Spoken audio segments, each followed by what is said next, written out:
जमीन लेने के लिए कौन अथॉरिटी होता है? सरकारें।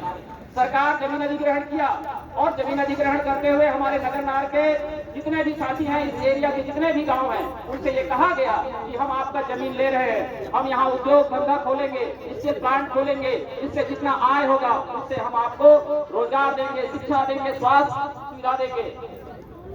सरकार ने कहा ऐसा? सरकार ने कहा कि नहीं कहा?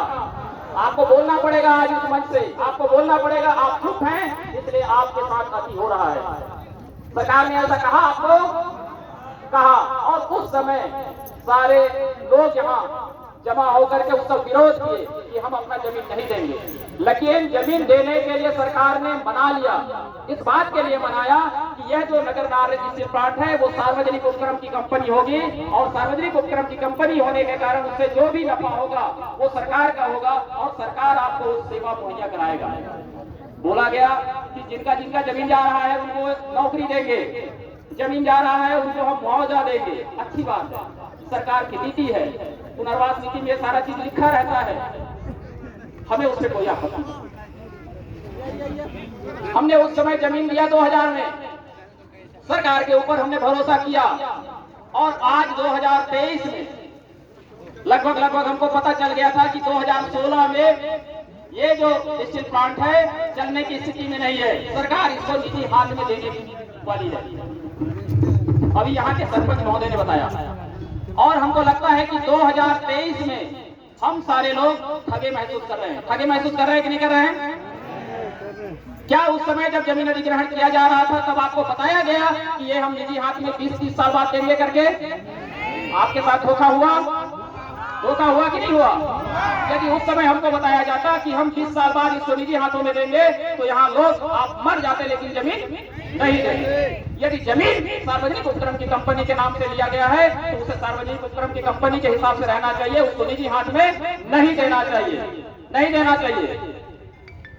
और इस बात को आपको समझना है, यदि निजीकरण में चला गया ये जमीन, आपको पता होना चाहिए 90 के दशक में इस देश में, दुनिया के सबसे बड़े लोकतांत्रिक देश भारत में 2 बड़े बदलाव हुए और मैं 2 बड़े बदलाव की बात करूंगा। एक, सत्ता का विकेंद्रीकरण हुआ। सत्ता का विकेंद्रीकरण मतलब समझते हैं, जो मेरा पावर है वो मैं आपको दे रहा हूं। और इस तरीके से पंचायती राज व्यवस्थाओं को लाया गया। जो अभी हमारे पूर्ववक्ता थे वो इस जगह के सरपंच है, वैसे लोगों को आपने चयन किया और अपना प्रतिनिधि बनाया। कहा गया कि जो पावर हमारा है वही पावर हम आपको देना चाहते हैं। ये एक अच्छी बात है। दूसरी बात उसी समय में कहा कि यदि सत्ता हम आपको दे रहे हैं उसी के साथ हम एक उदार नीति भी अपनाने वाले हैं और उदारीकरण की नीति लाई गई। और उदारीकरण की नीति लाते हुए समझिएगा, मैं एक उदाहरण देता हूं आपको।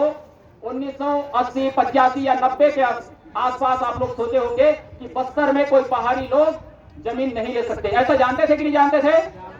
हर लोग जानते थे, पहाड़ी लोग डरते थे। यूपी बिहार आके भी यहाँ रहता था तो किराए में रहता था, वो डरता था।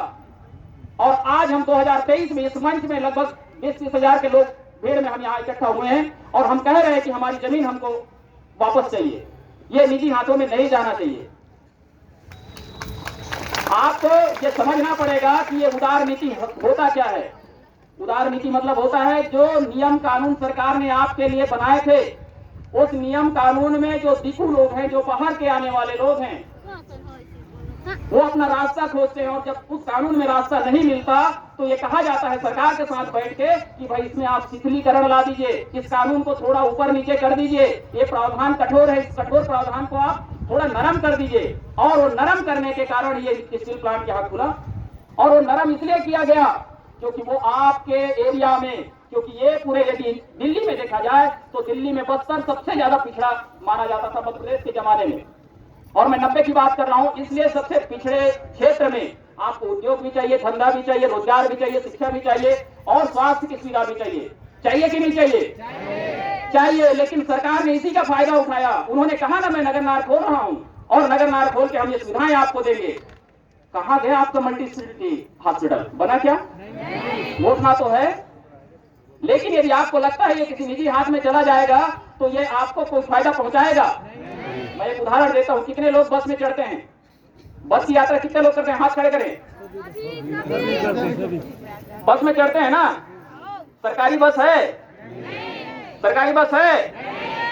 सरकार यही तो बोल रही है आपसे, सरकार यही बोल रही है आपसे जमीन लेकर के कि जमीन आप हमको दे दो, हम इसको निजी हाथ में देंगे। सारे ट्रेवल एजेंसी क्या करते हैं, यहाँ बैठे होंगे तो मुझे गलत मत समझिएगा, मैं वास्तविक स्थल से वाकिफ हूं, मैं कई ट्रेवल एजेंसियों पे FIR किया हुआ, इसलिए मुझे पता है कैसे चलता है निजीकरण का माजरा क्या रहता है। आप सारे व्यवस्थाओं को आप निजीकरण कर दीजिए। केंद्र सरकार को हमारा इस मंच से सीधा सीधा चेतावनी है इस बात को लेकर के कि आप बाकी जगहों में आप भले निजीकरण करें, आप सार्वजनिक उपक्रम की कंपनियों को भले बेचें, आप उसके शेयर को दूसरे को निजी हाथ में दे दें, लेकिन ये 5वीं अनुसूचित क्षेत्र है और ये 5वीं अनुसूचित क्षेत्र होने के कारण यहाँ की जनता, यहाँ की जो आवाज होगी उसको केंद्र सरकार और राज्य सरकार को भी मानना ही पड़ेगा। इस बात को आप सबको गांठ बांध लेना चाहिए।